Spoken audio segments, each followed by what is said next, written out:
Hello everyone, আজকে এসে গেছি একটা এগলেস কেকের রেসিপি নিয়ে। আর এগলেস কেকটা আজকে বানাবো আমি গাজর দিয়ে। ঠিক মাপে যদি এটা বানান, এটা খেতে খুবই টেস্টি হয়। তো চলুন দেখি। তো প্রথমেই নিলাম 50 গ্রাম মেল্টেড বাটার, আর তারপর এখানে 1 কাপ গুঁড়ো চিনি দিয়েছি। ওই কাপের মেজারমেন্টে পুরো কেকটা আছে করব।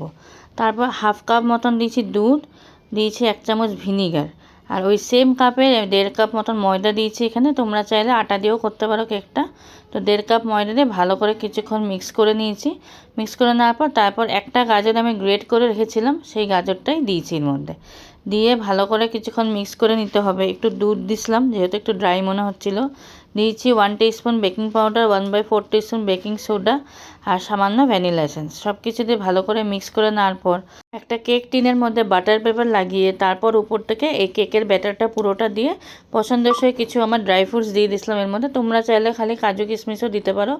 দেওয়ার পর তারপর ট্যাপ করে আমি একটা প্রি হিটেড কড়াইতে 45 মিনিটসের জন্য মিডিয়াম টু হাই ফ্লেমে রেখে দিয়েছিলাম। 45 মিনিটস পর কেকটাকে আমি নামিয়ে নিয়েছিলাম। নামিয়ে একটু ঠান্ডা করে এইভাবে এখন ডিমোল্ড করে নেব।